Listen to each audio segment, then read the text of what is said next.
Hi guys, here we are actually starting to get involved with the Spirit Oracle deck. It's hands-on now. We're going to start with a single card, a bit like a daily card.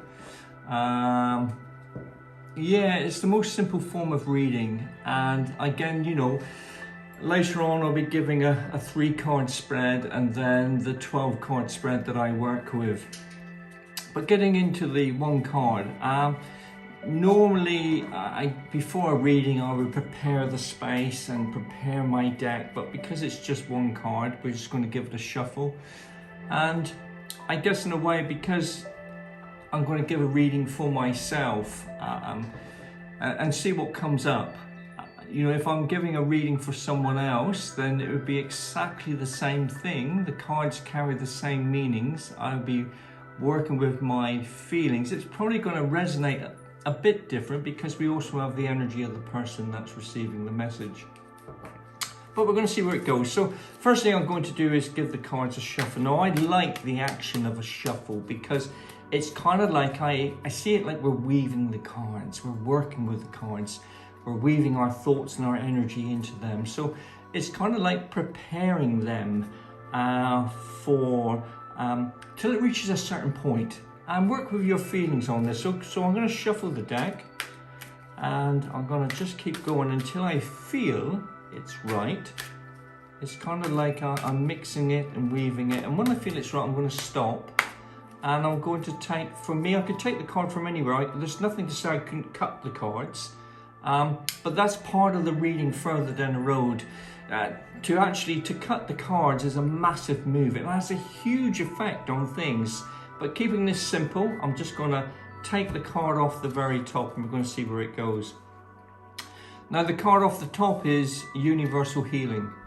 And it's kind of like, I'm not sure that you can pick it up onto the camera, but it's not so much what the card, well it is what the card is, but it's more about the exercise of reading this particular card. Now the first thing that kind of comes to light is the color of the border.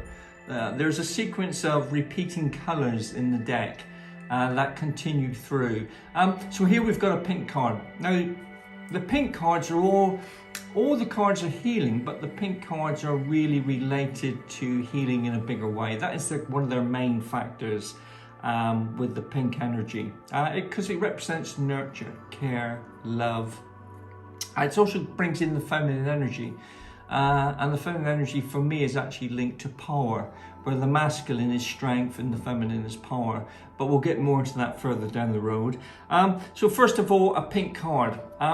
It represents nurture, care, love, support. So it's bringing those aspects into the reading right away. So I guess because it is actually a healing card and it's called Universal Healing, and the simple form of healing is to raise a vibration, is to raise energy levels, because the higher my energy, the greater my coping strategy and the elements of resistance to ailments and situations. My immune system is greater with more energy. So it's a very valuable thing. So I guess in a way, personally, I guess it's been quite a testing time for me. So without the fact of the global situation at the moment, just for me personally, I know my energies have been a bit low or a bit down. So I guess to have a top of energy is it's what I'm in need of. Even though I'm very aware of it, there are some people that keep going, keep hammering on, and we have to sometimes stop and just reevaluate situations, and actually we have to be a bit kind to ourselves as well. So the healing card is all about, you know, the pink card is about kindness, it's self-pampering, self-nurturing, just giving oneself a bit of time out, and maybe a bit of time out to recalculate situations and events. But it's also, you know, we can get into the softer side, you know, for a masculine, I suppose not just the male energy, but also the female. It's also about connecting to our feelings more. So I guess the male energy is very much known for not showing feelings. That's not all males. But I guess even when we get into the female side, I'm aware that I hear of where there are the females that don't show feelings either. I often hear about one's mother that shows no care or affection or those elements. So I guess it depends who you're giving a reading for. But for myself, because I'm taking this card, it does represent the nurture, the care, the love. Keep repeating these things because they are very, very important.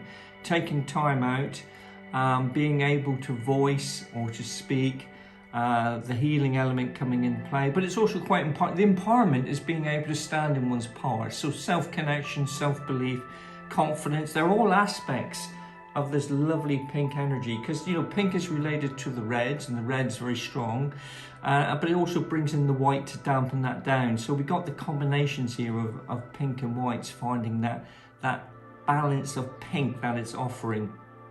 When we actually get into the card itself carries a rainbow right down through the center.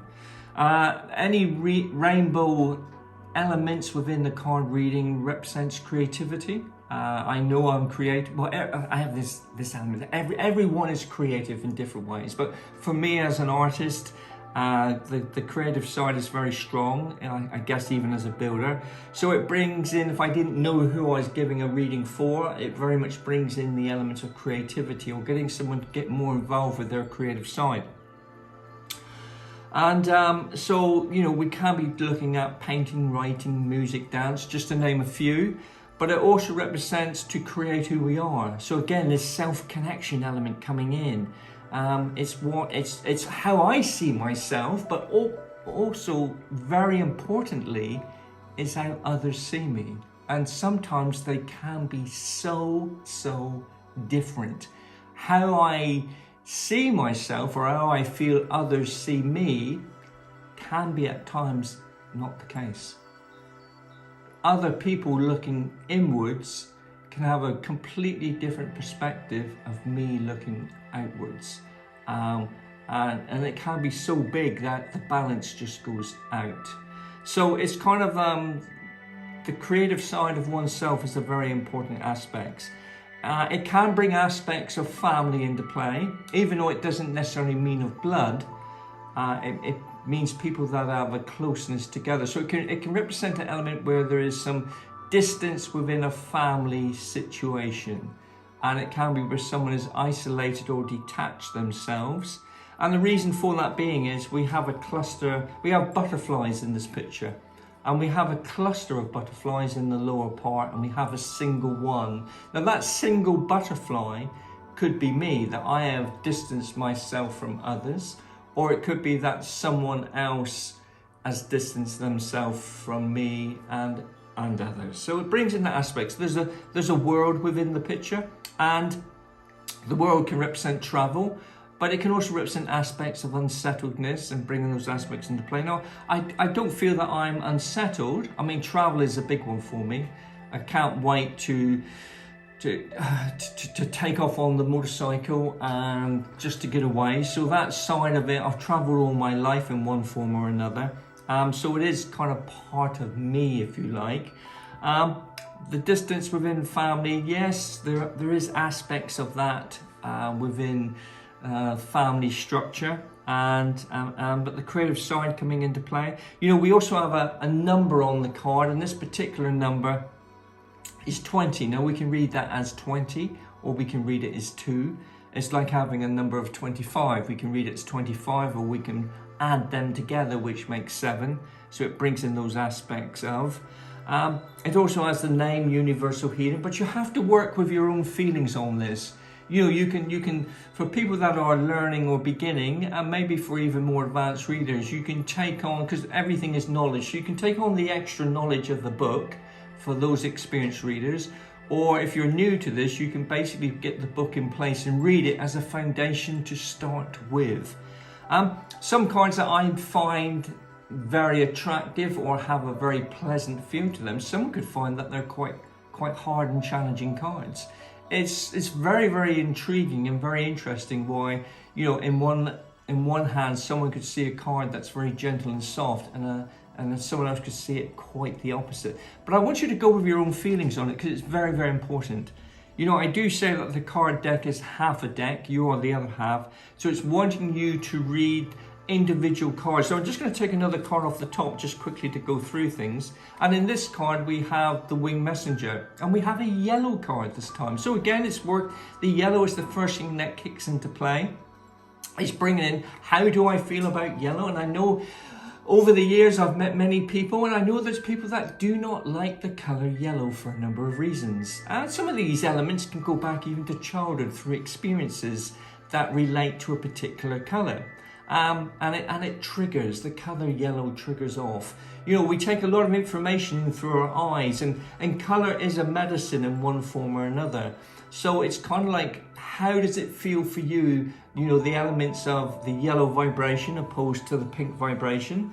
So again, if this was a day card, and we're bringing that aspect into a play for guidance or any form of enlightenment, it's kind of like, yeah, no, yellow for me is the color of inspiration. It's an inspiring color. So, you know, we have the card of, we have creative energy in the last one in the form of the rainbow, but here we have the color of inspiration. It's also the solar plexus, so it's kind of can go right into the tummy with the space. So on a physical element, it's going to hit the tummy, and the tummy space is our nerve center, so it can hold elements of emotion.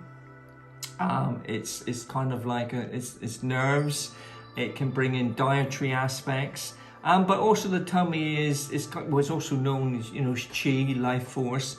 But it's also a place that we can also work from, as in gut feeling. We often hear the term, you know, gut feeling, working with the gut energy. It's also labeled as the second mind and even the first mind. So it brings in those aspects. But here we have 27. That can be read as 27. It can also be read as 7 and 2 make 9. So it depends on where you want to go with that. Some people don't work a lot with the numbers on the cards, and some people that are into numerology may wish to use that even more. And it's the Winged Messenger. The Winged Messenger is the messenger of good tidings. So even though it has an alien aspect, so an unsureness to the card, so a suggestion where things have been uncertain or unsure, but it's actually a very, very positive card. And sometimes we have to step into the unsureness. We have to step into the unknown. We have to step outside the boundaries of our comfort zone in order to create change. And because it's such a yellow card, that yellowness brings inspiration, you know, new ideas. And whether we work with the new ideas as, you know, projection of those plans, but also new ideas, you know, with ourselves, you know, we can bring out the new Patrick, those new elements. So lots of aspects to go with the cards. So that's two ideas, two ways in which to work on a single card. But next time we do it, we'll be doing a 3-card spread, and we'll probably try and get that out in the next 2 or 3 weeks. And then we will then go up until the 12 card, and then we'll get more involved with the colors as well. Anyway, guys, I hope that's been helpful to you. And any questions, you can let me know. Please subscribe if you can, because it helps me. I want to build my YouTube channel. It's all rather new to me, but I would like to build it and promote it more. So if you can subscribe, and the notifications, if you want updates and that, please, I'll be thankful if you could. Anyway, until next time, take care. Bye-bye.